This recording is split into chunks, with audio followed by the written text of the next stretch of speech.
Hello, welcome to Ken Studies. कुछ candidates का कुछ एस्पिरेंट्स जो हैं वो उनका डिमांड था ये लंबे समय से कि हम सैलरी और पावर असिस्टेंट कमांडेंट के पास जो है वो उसके बारे में बताएं। ये लंबे समय से एक डिमांड चल रहा था तो मैंने सोचा चलो इस पर हम बना दें। देखो ये हमने एक एक्चुअल नेक्स्ट स्लाइड में मैं आपको डिटेल में दिखाऊंगा जो एक्चुअल एक पे स्लिप है और इनफैक्ट वो लास्ट मंथ का यानी लेटेस्ट जो है जनवरी महीने के मैंने एक अपने बैचमेट से एक अपने फ्रेंड से ये सैलरी स्लिप जस्ट फॉर आप उसका मैंने जो टर्म्स एंड कंडीशंस है ये हमने बताया था कि यस आपका नेम और आपका जो भी आइडेंटिफिकेशन है ये कुछ भी नहीं दिखाया जाएगा बट बस आपके पास जो भी है वो as a assistant commandant designation और आपकी सैलरी वगैरह है वो हम दिखाएंगे। तो ये ऑलरेडी इनको आप लोग जानते ही होंगे, ये उषा किरण पुनिया है। ये इंडिया में कोबरा की जो है first lady assistant commandant cobra में गई है और ये हमारे बैचमेट ये थी। तो आप ये जो हमने पिक लिया है ये यूथ की आवाज है और ये जो कोबरा के पिक हैं तो ये आपका पत्रिका डॉट कॉम से हमने लिया है just for the sake of एक तरह से इंफॉर्मेशन, ठीक है ना? तो और ऐसा एक तरह से इसका कुछ भी ये नहीं है तो इस वजह से मैं ड्यूली इसका क्रेडिट दे रहा हूँ।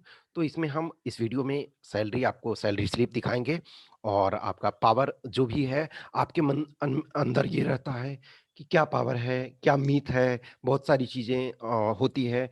अभी बहुत सारे कैंडिडेट्स जो है वो रिटन क्वालिफाई हो गए हैं तो उसमें से कुछ कैंडिडेट का ये था कि मैं प्राइवेट सेक्टर में जॉब कर रहा हूँ तो क्या प्राइवेट सेक्टर में ही रहूँ या फिर इसमें जाऊँ whatsoever. A lot of candidate जैसे 2019 के ही हमारे पास बहुत सारे जो इंटरव्यू में कैंडिडेट थे तो वो ऑलरेडी वेल प्लेस्ड थे। कुछ लोग गवर्नमेंट जॉब में ऑलरेडी थे और अच्छा खासा जॉब में थे। Still they are coming for this job. तो इस सारी चीज़ों के बारे में हम डिस्कस करेंगे, ठीक है? और उसके बाद जो भी क्वेश्चंस क्यूरी कुछ भी रहेगा तो फिर आप बता सकते हो। तो देखो ये आपका जो है चूँकि मैं ऑलरेडी आपको बता चुका हूँ कि मैं सीआरपीएफ में था, तो ये आपका जो है CRPF director general central reserve police force, ये देखो जनवरी 2021 यानी लेटेस्ट आपका जो है लास्ट मंथ का ये हर जो भी है वो आपका लास्ट में आपका आ जाता है, वो सैलरी वगैरह जो भी है। तो ये देखो डेजिग्नेशन जो है असिस्टेंट कमांडेंट है और बाकी सारी चीज़ें हमने अपने प्रोमिस के अनुसार ये मैं नहीं दिखा सकता था तो मैंने सारे को हाइड कर दिया है, ठीक है? तो ये आपका एज असिस्टेंट कमांडेंट है। देखो जो बेसिक सैलरी इनका अभी 65,000 है। तो जो आप अभी जॉइन करते हो तो 56,100 जो आपका बेसिक होता है। लेकिन जो एवरी ईयर एनुअल इंक्रीमेंट होता है तो ये इंक्रीमेंट होते-होते जो है ये बेसिक हो गया है 65,000, ठीक है। फिर अब ग्रेड पे देखो अभी सिस्टम खत्म हो गया है। जब हम लोगों ने जॉइन किया था, उस समय ग्रेड पे वाला सिस्टम में इनिशियली जो है, वो जब हमने जॉइन किया था, हाउएवर वो 7th पे रेट्रोस्पेक्टिव इफेक्ट से मिला, लेकिन जो आपका जॉइनिंग हमारी हुई थी, वो ग्रेड पे के अनुसार यानी नोटिफ़िकेशन वगैरह भी देखोगे तो सारे ग्रेड पे के अनुसार था 15,000 और 600 टू 39,100, ठीक है? 15,600 टू 39,100 ये बेसिक पे था। और ग्रेड पे ये आपका 5400 था, ठीक है? लेकिन उसको फिर पे मैट्रिक्स में किया गया तो 56,100 बेसिक। तो ये इनका इंक्रीमेंट होकर के जो बेसिक अभी हो गया है 65,000। तो जीएसपी वगैरह ये सब है और जो जैसे पेंशन वगैरह जो डिफरेंट देखो जिनके लिए ये चूँकि कोबरा में है, तो कोबरा में है तो उनका देखो कोबरा का अलाउंसेस 25,000 है। ठीक है। नेक्स्ट है राशन मनी। तो राशन मनी ये जो है आपका 3636 है, 3636। अब देखो इनिशियली जब आप जॉइन करोगे तब राशन मनी वगैरह नहीं मिलता है, ये डिफरेंट सर्कमस्टांसेस में वो मिलता है कि आप कहाँ पोस्टेड वगैरह हो वो। तो ये इसमें देखो राशन मनी है इनका 3636 पर मंथ के अनुसार ये है। अब ये देखो डीए, डी अर्नेस अलाउंसेस, तो डीए जो आपका है 11,050, ये आपका जो है ये डीए है। फिर इधर देखोगे कि टीपीटी मीन्स अदर, ये जो है आपका ये ट्रेनिंग एंड अदर थिंग्स का ये करके है, टूल्स एंड सर्चिंग। तो ये आपका 4212, ठीक है? तो ये आपका मेनली देखो, तो मेजर कंपोनेंट आपका 65,000 है, 25,000 कोबरा अलाउंसेस, तो ये कोबरा और रिस्क अलाउंसेस, तो आपका जैसे जो कोबरा में है तो कोबरा अलाउंसेस मिलेगा, या रिस्क अलाउंसेस तो जो डिफरेंट प्लेसेस में, तो उनको अलग-अलग टाइप से मिलता है। फिर ये इसमें राशन मनी है और ये डियरनेस। तो देखो, ये जो आपका है, ये कहीं भी रहोगे तो 2 कंपोनेंट ये आपका एग्ज़ैक्ट ये है, तो डीए और ये। तो देखो, ये 11,000 तो 6,000 ये हो गया, और ये 4,000, तो ये आपका 80,000, तो ये 80,000 नॉर्मल हो गया। बाकी ये इसमें जो भी है, ये लिटिल बिट वेरिएशन, ये अब इसमें कहाँ आप जाओगे, मेनली इसमें आपका वेरिएशन होता है कि किस जगह पे पोस्टेड हो। तो ये इनका कोबरा का मैंने दिखाया है। ठीक है? तो इसमें से देखोगे टोटल जो आपका, तो टोटल जो सैलरी कितना बन रहा है आपका, ये ग्रॉस जो आपका हो रहा है 1,08,898, यानी ऑलमोस्ट जो है आपका 1,09,000। सैलरी जो है वो 65,000 बन रहा है, डीए जो बन रहा है वो 11,000, और अदर अलाउंसेस जो है वो 32,848।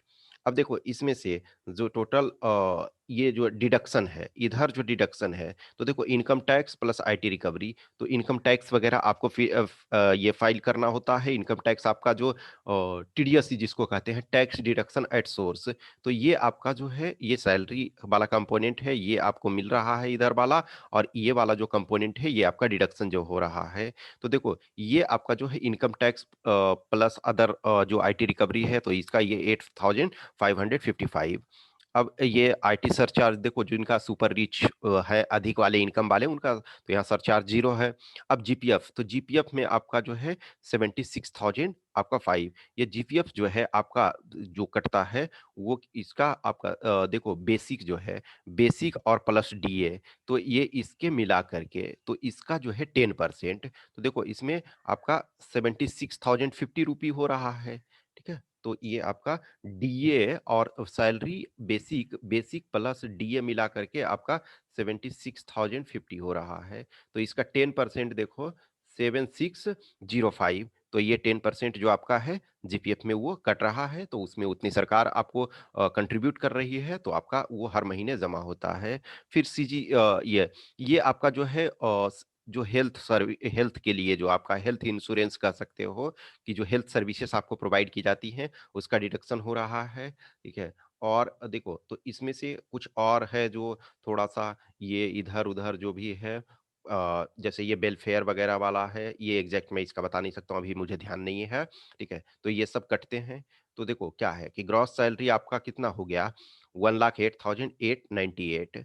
अब इसमें लेस डिडक्शन, डिडक्शन सब मिला करके जो हुआ, तो देखो ये डिडक्शन एक्चुअल में डिडक्शन नहीं है। ये जो क्या है, ये आपका जो है कंट्रीब्यूशन है, तो वो कंट्रीब्यूशन वही जो लास्ट में एनपीएस जो है कह सकते हो, जो न्यू पेंशन स्कीम है, तो उसके तहत आपको मिलता है। अब देखो, ये आपका 8555 ये इतना कटा, तो उसमें से जो इनकम टैक्स कटा, तो जब इनकम टैक्स आप फाइल करते हो, तो यदि आपको डिफरेंट जो प्रोविजंस हैं, सेक्शंस हैं, उसके अनुसार यदि डिडक्शन कुछ भी मिलता है, तो उसका एडवांटेज आपको मिल जाएगा। ठीक है? ये है। और तो टोटल डिडक्शन कितना हो रहा है, 16,280, तो यानी कि नेट पे कितना हो रहा है, 92,618। अब देखो, इसमें बैंक को गया 91,493, यानी कि एक्चुअल में जो ये है, ये आपका शुद्ध इनकम है, कह सकते हो कि ये बैंक में आपका क्रेडिट हो गया, कि यानी इतने पर आपका प्रॉपर अधिकार।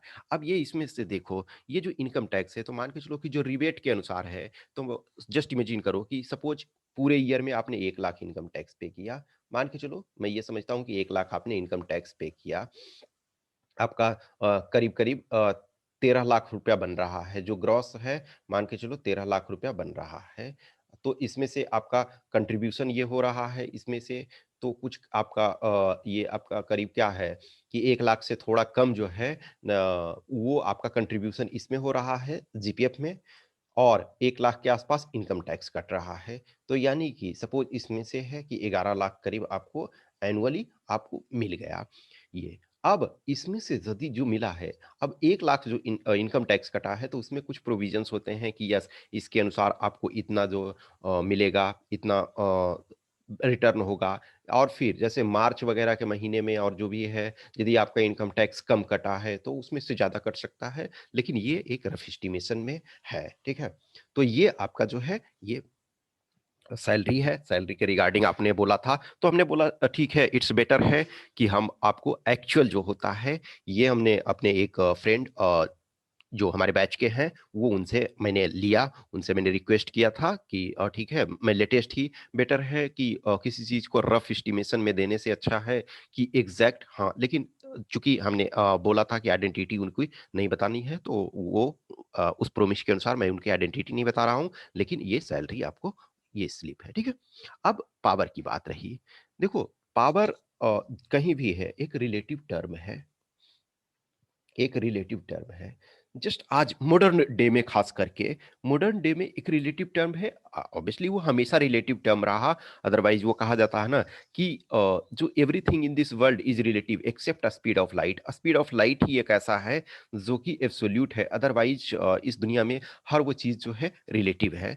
तो पावर, अब देखो कुछ कैंडिडेट्स का ये होता है कि मैं प्राइवेट सेक्टर में अच्छा खासा प्लेस्ड हूँ, तो इसमें जाऊँ या नहीं जाऊँ? देखो कहीं भी एक पैशन होता है, एक मनी पैसा होता है, एक पैशन और एक पैसा, 2 चीज़ होती है कि आपके पास पैशन है जॉब का या पैसे आपको चाहिए, ये इम्पोर्टेंट होता है। देखो जैसे हमने इनका देखा, तो अभी के डेट में आपका जो सीटीसी एक तरह से कॉस्ट टू कंपनी जो कहते हो, तो वो आपके कितने हैं, ठीक है? तो ये आपके 13 लाख हैं। तो 13 लाख आपके जो हैं, वो बुरे नहीं हैं, वो बहुत अच्छे हैं।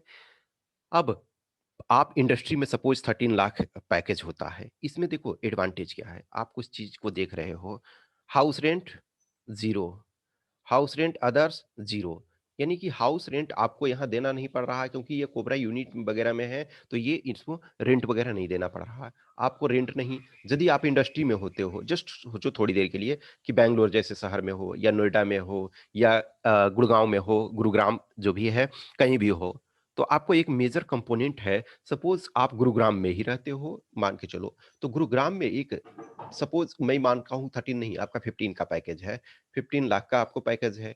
तो आप समझते हो कि हर महीने कम से कम 20,000 से तो कम रेंट नहीं दोगे, तो आपका 2,40,000 रेंट ही हो जा रहा है। 2,40,000 रेंट आपका है, उसके बाद क्या है, आप इलेक्ट्रिसिटी बिल दोगे और बहुत सारे चीज़ों को दोगे, जो फिर आपका एक रूम क्लीनिंग होगा, वो एक सर्वेंट होगा आपके पास, फिर आपको कुक के लिए, खाना बनाने के लिए, यहाँ जो है वो सारी सुविधाएँ आपको उपलब्ध होती है। जो सारी सुविधाएँ हैं, वो आपके फ़ोर्स से या जिस भी फ़ोर्स में आप रहोगे, वो सुविधाएँ उपलब्ध होती है।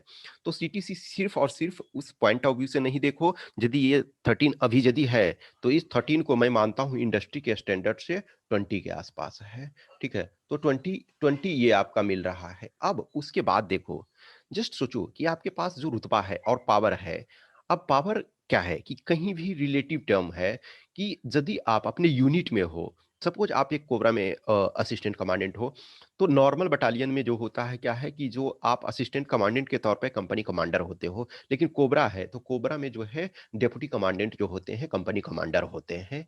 यानी कि जो इसमें आप जो नॉर्मल बटालियन है, उसमें 135 पीपल होते हैं, जो थ्योरेटिकली सब में स्ट्रेंथ उतना होता नहीं है, लेकिन आपको छोड़ करके 134 का स्ट्रेंथ होता है।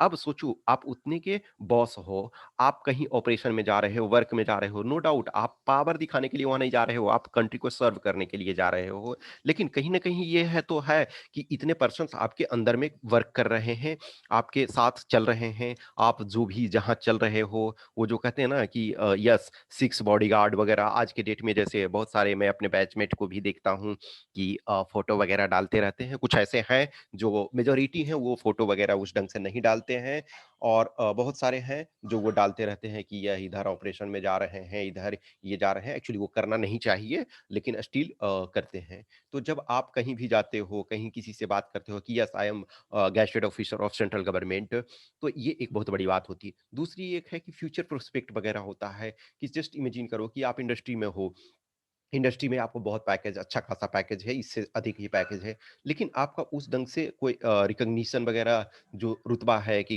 जो कहते हैं ना कि कहीं भी जा रहे हो, तो जिप्सी पे जा रहे हो या व्हाट्सोएवर, ड्राइवर आपका गेट खोल रहा है, सैल्यूट मार रहा है, ये सारी चीज़ें हैं, तो ये आपका है।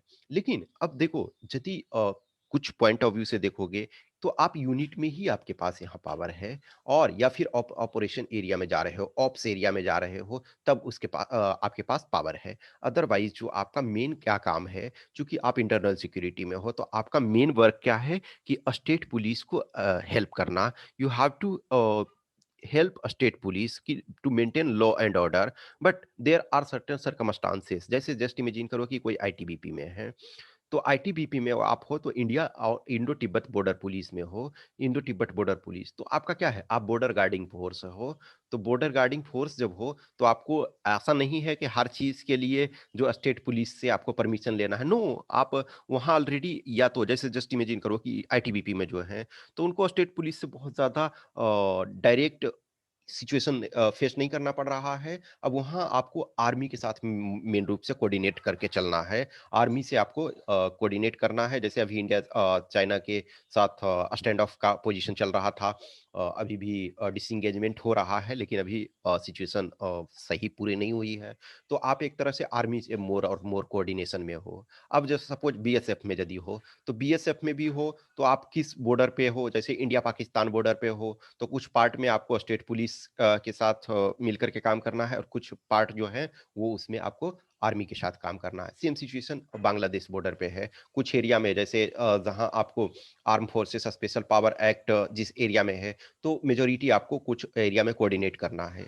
अब जस्ट सोचो कि आप सपोज एसएसबी में गए, तो एसएसबी में गए तो क्या है, इंडो नेपाल बॉर्डर पे हो, तो इंडो नेपाल बॉर्डर पे हो तो आर्मी से आपको कम कांटेक्ट में रहना है, स्टेट पुलिस से के कोऑर्डिनेशन में।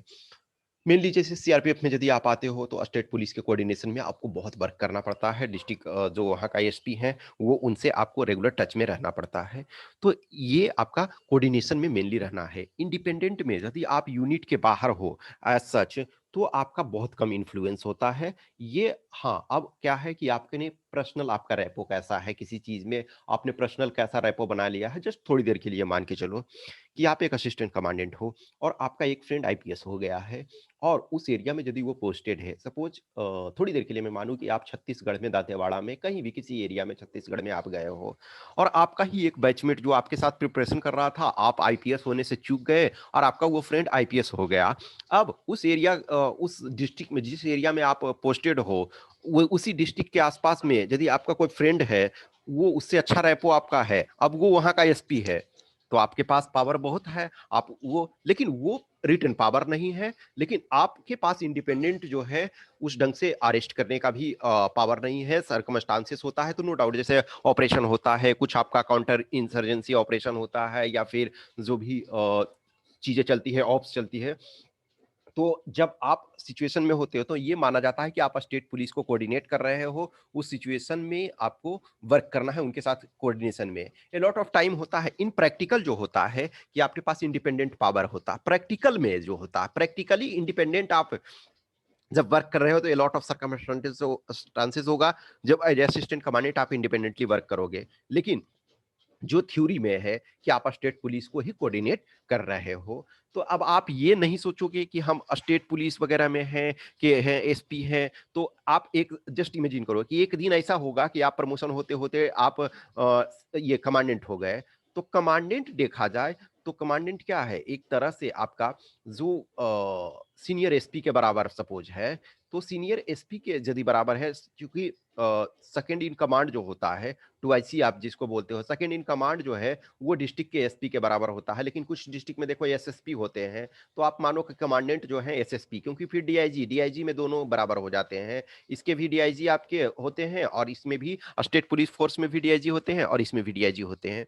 तो सपोज आप डीआईजी हो गए, लेकिन आप डीआईजी भी यदि हो गए, तब भी कहीं ना कहीं जो है आपको स्टेट पुलिस का एसपी जो है, तो देखा जाए एसपी आपसे लोअर रैंक में है, रैंक वाइज लोअर है, लेकिन आपको उसके कोऑर्डिनेशन से, यदि उसके डिस्ट्रिक्ट में आपका जुरिस्डिक्शन पड़ता है, आप यदि वर्क कर रहे हो, तो आप उसके कोऑर्डिनेशन में वर्क आपको करना पड़ेगा। आप इंडिपेंडेंट एक्शन उस ढंग से नहीं ले सकते हो, भले आप पोस्ट में ऊपर हो। तो इस बात का ध्यान रखना। लास्ट टाइम यही हुआ, जो एक अमित है, अमित के बारे में मैंने ऑलरेडी आपको बताया था। अमित का कुछ वीडियो भी आपको पड़ा हुआ होगा कि वो ये हरियाणा पुलिस में ये डीएसपी हो गया, तो उसमें से जेल डीएसपी, तो जेल डीएसपी हुआ, तो उसका एक कंफ्यूजन और कंट्राडिक्शन था कि यस सर हम क्या ज्वाइन करें, जो भी है तो देखो दोनों के अपने प्रोस एंड कॉन्स हैं कि उसको बीएसएफ मिला हुआ था तो बोला कि हम बीएसएफ ज्वाइन करें या फिर ये डीएसपी जेल ज्वाइन करें। देखो डायरेक्ट यदि स्टेट में डीएसपी है तो मेजॉरिटी ऑफ कैंडिडेट्स होते हैं जो प्रीफर करते हैं कि हम अपने स्टेट में रहें, वहाँ जो होता है रियल में अधिक पावर। देखो सेंट्रल आर्म पुलिस फोर्सेस के पास क्या एक सिचुएशन है कि आप न तो आर्मी की तरह आपके पास बहुत सारे पावर और प्रिविलेज हैं और ना आपके पास स्टेट पुलिस के बीच, तो आप दोनों के बीच में रहते हैं। तो एक ध्यान रखना कि यदि आपके पास वर्दी का जुनून है, आपको ये है कि यस हमें वर्दी चाहिए, हमें एक ये कि हमें यूनिफ़ॉर्म जॉब चाहिए, हमें यूनिफ़ॉर्म जॉब में सर्व करना है, फ्यूचर पर्सपेक्ट यदि देखो, तो प्रॉपर तरीक़ा से देखो, अब किसी चीज़ में कैज़ुअल्टी हो गई या वो तो एक्सेप्शन है, ऑफ़िसर्स की जनरली है जो कैज़ुअल्टी इसमें बहुत कम होती है, बहुत कम आप सुनोगे कि ऑफ़िसर्स की कैज़ुअल्टी हो रही है। बट एनीवे यदि आप एक अर्ली एज में सपोज आप जनरल कैंडिडेट हैं 23 इयर्स के एज में आप ज्वाइन कर लेते हैं या 23 एज ईयर में एज के में ज्वाइन करते हैं तो आपके पास ये चांसेस है कि आपने अच्छा परफॉर्म किया, बहुत अच्छा परफॉर्म किया तो आप एडीजी भी बन सकते हो, एडिशनल डायरेक्टर जनरल फोर्स में बन सकते हो। या 2025 में तो आईजी आप बन सकते हो। उसमें देखो क्या होता है कि आपका जो में बहुत बार क्या होता है ना कि आपको मार्क्स जो है यहाँ जो एग्ज़ाम पास कर रहे हो उसका मार्क्स भी ऐड होता है। जस्ट सोचो कि 3 सपोज़ आईजी का पोस्ट खाली है, तो जिसमें से जिसका अच्छा मार्क्स है, तो 50% मार्क्स जो आपने यूपीएससी के एग्ज़ाम में पूरा जितना मार्क्स आया है, वो 50% कंट्रीब्यूट करेगा, 50% फिर आप ट्रेनिंग जो 1 साल का करते हो उसका कंट्रीब्यूट करता है। तो सपोज किसी का 3 ही है और कैंडिडेट 8 हैं, तो उसमें से 3 ही को सेलेक्ट किया जाएगा, तो जिनका इसमें मार्क्स अच्छा है, उनका वो फ़ायदा होता है। तो इसी वजह से कहा जाता है कि रिटेन में जो भी आप अभी एग्ज़ाम का प्रिपरेशन कर रहे हो, तो इसमें इतना अच्छा मार्क्स लाओ और प्लस ट्रेनिंग में, इन दोनों कंपोनेंट में यदि अच्छा मार्क्स है, तो आपका फ्यूचर प्रोस्पेक्ट अच्छा होता है। अब देखो, इसमें से एक जो फ़ोर्स में है, तो डायनामिक रोल है। Dynamic role in the sense कि खास करके जैसे मैं सीआरपीएफ में देखता हूँ, तो सीआरपीएफ में क्या है, बहुत डायनामिक है कि एक तरफ आपको ये सेंट्रल इंडिया में भी वर्क करने को मिल सकता है, फिर आप दिल्ली में भी रह सकते हो, फिर आप नॉर्थ ईस्ट में भी जा सकते हो, जम्मू एंड कश्मीर में भी जा सकते हो या फिर आप ये यूएन पीस कीपिंग में भी जा सकते हो। तो इसमें डाइवर्सिटी बहुत ज़्यादा है। मोर और लेस हर फोर्स में डाइवर्सिटी है, लेकिन मैं समझता हूँ कि सीआरपीएफ में जो है सबसे ज़्यादा डाइवर्सिटी है। हाँ, इनिशियल फेज़ में कुछ प्रॉब्लम होता है, जैसे आप छत्तीसगढ़ में अचानक जैसे सपोज़ आप बैंगलोर जैसे शहर में रह रहे हो या फिर दिल्ली में रह रहे हो, गुरुग्राम में रह रहे हो, तो अचानक से आप छत्तीसगढ़ में जाओगे, तो थोड़ा-सा ऑड फ़ील होगा। बट यदि आपके पास जुनून है, तो ये बहुत अच्छा है। तो ये कुछ चीज़ें थी, आप इंडिपेंडेंट इसमें पावर आपके पास बहुत कम होता है, ये मैं ऑलरेडी बता रहा हूँ कि एक आप सीनियर भी होगे, लेकिन स्टेट पुलिस का जो बंदा है, उसके पास एक्चुअल में जो है, वो पावर अधिक होता है, क्योंकि लॉ एंड ऑर्डर जो मेंटेन करना है, वो स्टेट पुलिस का है और आपका काम है, आप स्टेट पुलिस को मदद करना, ना कि इंडिपेंडेंटली आपको लीड करना, ठीक है? तो ये कुछ इश्यू हैं, जिसको हमने डिस्कस किया और आपको कुछ भी इश्यूज़ हैं, आपको ऐसा लगता है कुछ भी क्वेश्चंस क्यूरी है, तो आप हमें बता सकते हो। प्लीज़ मैं बार-बार रिक्वेस्ट करता हूँ कि प्लीज़ कॉल मत करो, मैसेज करो, जो भी या व्हाट्सएप या टेलीग्राम। देखो, एक सर्टेन टाइम बाद मैं अभी बहुत लोगों को मना कर रहा हूँ कि प्लीज़, प्लीज़, प्लीज़ मत करो। क्योंकि देखो, बहुत सारे जो अच्छे कैंडिडेट्स हैं, जो क्वालिफ़ाइड कैंडिडेट हैं और जो तो वो क्या है कि प्रॉपर तरीक़ा से मैसेज करते हैं। यदि ज़रूरत है, तो बात करते हैं। आप ऐसे ही नहीं, नंबर दिया हुआ है, इसका मतलब है ये नहीं। जस्ट सोचो कि मैं आप लोग से रिक्वेस्ट करता हूँ कि मुझे वीडियो भी बनाने होते हैं, बहुत सारे चीज़ों को करना पड़ता है, कंटेंट तैयार करना पड़ता है। ऐसे नहीं ना कि बोलना स्टार्ट कर दिया। अ लॉट ऑफ ऑब्वियसली कुछ सपोर्टिंग पर्सन्स हैं हमारे पास, लेकिन मेजॉरिटी जो है उसको फाइनल टच देना और बहुत सारे काम मुझे करना पड़ता है। अ लॉट ऑफ फिर भी मिस्टेक्स, तो मैं अब आप कॉल करोगे, देखो मैसेज है, तो मैसेज का मैं अब ऐसा नहीं है एकदम जीने-मरने का आपके पास प्रश्न हो जाए, तो आप कॉल करो। लेकिन अदरवाइज़ ये मैसेज कर लिया करो, मैं रिप्लाई करने का कोशिश मैक्सिमम ऑलमोस्ट मैं सबका रिप्लाई करता हूँ। अब एकदम आपका जो कोई मतलब ही नहीं, मज़ाक करने के लिए आप मैसेज करोगे तो उसका मैं क्यों रिप्लाई करूँगा? लेकिन जो भी सीरियस आपके क्वेश्चन्स क्यूरी होते हैं, वो मेरे अब मैं अपने नॉलेज के अप टू नॉलेज जो भी मेरे पास है, इन्फॉर्मेशन है, मैं रिप्लाई करने की कोशिश करता हूँ, ठीक है? तो आप प्लीज़ मैसेज करो और आप कॉल मत करो, कॉल यदि ज़रूरत रहेगा तो मैं आपको टाइम असाइन कर दूँगा या मैं खुद कॉल कर लूँगा, ठीक है? और आप जो भी प्रिपरेशन कर रहे हो, टेस्ट देना है तो केन स्टडीज़ पे जाके टेस्ट दे सकते हैं या फिर आप डायरेक्ट टेस्ट हमसे परचेज़ कर सकते हैं, ओके? Thank you.